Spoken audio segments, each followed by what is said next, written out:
Alright, well, welcome to a brand new video where in this video I'll be discussing about all of the effects that are currently going on in the Great Barrier Reef against the brand new report that's just been released as of 2019 last year. So let's get right into it and roll that intro.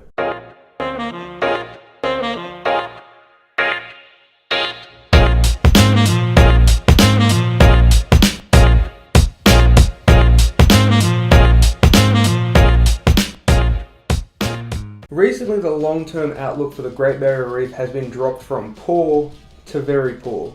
Now, this comes from one of the brand new Great Barrier Reef Outlook reports as of 2019. Now, these reports are typically done every 5 years and have been ongoing since 2009.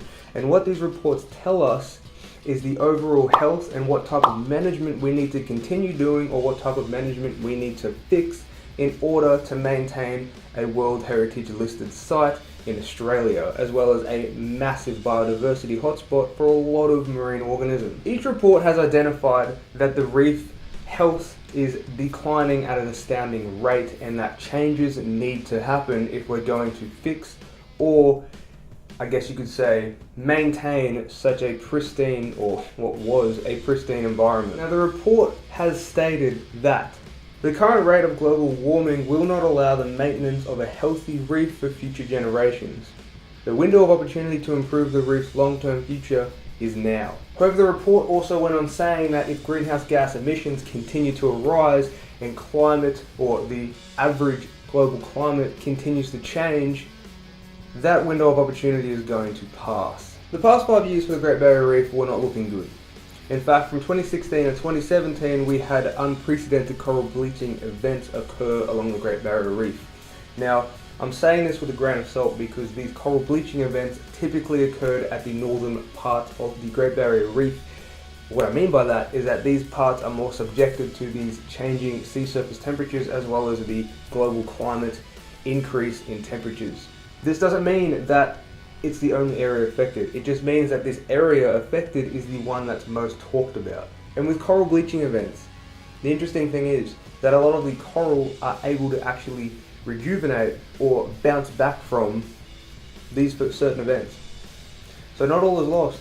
However, if they continue to bleach, the future is not going to look great for these environments. Now, this wave of heat damaged roughly 2/3 of the Great Barrier Reef coral community, and a lot of the marine scientists experts are saying that the bounce back from these bleaching events is rather slow, fragmented, or patchy. The effects of sea surface temperatures have unlocked a myriad of influences or effects along the Great Barrier Reef, such as distribution, survivability, reproduction, their growth, physiology, productivity, habitats, and their animal symbiosis. In fact, above average sea surface temperatures along the Great Barrier Reef have been recorded since 2012, with present day temperatures being roughly 0.8 degrees Celsius higher than when they were first recorded. This is not good. Not good at all. Another interesting fact to come from this report, which I found quite interesting, is that a lot of the water currents that interject themselves into this environment are deteriorating. While the overall condition of these water currents has been seen to be relatively good, now I use that word quite lightly, and here's why: they have been deteriorating or falling off their normal patterns. For example, the Eastern Australian Current, or the EAC, has been seen to be shifting and warming further south, approximately shifting 350 kilometers south and pushing warm water into the southern regions. If these currents suddenly shift their direction or flow, then a lot of the nutrients and water temperature that would reach the environments that they're meant for will be no more. I wouldn't say no more, actually. It'd be a lot less. Wouldn't be as frequent, or might be a lot more patchier. So basing it off of the fact that a lot of these currents produce a lot of high or rich nutrient waters, as well as very important, I guess, environmental cues for some species. If these shift, then a lot of these species are going to have to adapt or, I guess, change their migratory pattern. Not to mention that if these waters actually shift into the southern regions and become a frequent, I guess, frequent flying, you could say, into these areas, and these warm waters interjecting in the colder southern waters are going to have a shift in the ocean chemistry. Furthermore, the water quality of the Great Barrier Reef is in jeopardy. What I mean by this is that 10 million tons of runoff runs into the Great Barrier Reef annually because of all of the rivers that tend to flow outward into the ocean, mainly connecting to the reef. The effects of pesticide, fertilizers, and sediment runoff can cause havoc among the reef, mainly through algal blooms and suffocation of the dissolved oxygen in the water. So what are the solutions, if there are any?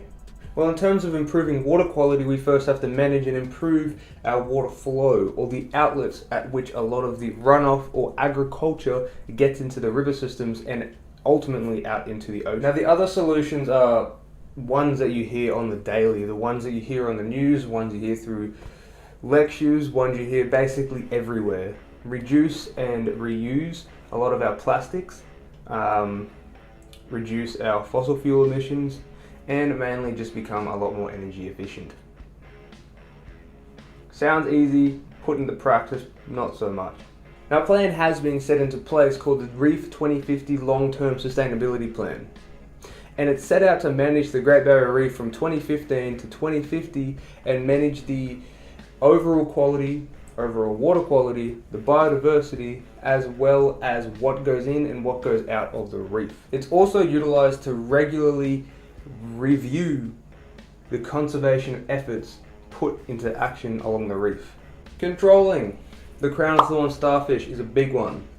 It's kind of like a pest or a plague, you could say, along the Great Barrier Reef. What they do is they unsustainably remove large amounts of coral because it's their main source of food. They don't have a lot of predators, and the ones that they do have predators of, there's too many Crownofthorns starfish for them to be removed. So we've got to help out. Their large numbers, breeding, as well as lack of predators, have made the Crownofthorns starfish a rather potent predator for a lot of coral species along the reef. That's why a lot of control schemes are now put into place to remove these organisms, or mitigate. I wouldn't say remove, mitigate the amount of organisms along that reef. And that's that, the future of the Great Barrier Reef. We've got the water quality declining. We've got the latest Great Barrier Reef Outlook Report saying that we've had poor to very poor as of now. One thing I want you to get out of this is, I guess, heed the warnings, but also take it with a grain of salt, because a lot of the times that the stuff you hear from the Great Barrier Reef is typically at the northern parts, the parts that are closer to the equator, the parts that are more affected by the changing global temperatures, as well as the changing sea surface temperatures, as well as changing currents. Now, I'm not saying that the rest of the reef is fine, it's far from fine, but a lot of the time these reports do reflect on the uppermost parts of the reef. But that's that. The future of the Great Barrier Reef, still a great area. You've still got awesome pictures like these, but you've also got pictures like these. It's unfortunate. Anyway, I'll see you guys for another video next week. I'm sorry this one came out so late. As I said, it was difficult to find this, and when I did, it was a bit late, so I didn't want to get out a half done, not very good video for you. So I figured, you know what, we'll skip it, we'll upload it now, higher quality, more research. I'll chuck all of the stuff that I've spoken about down below.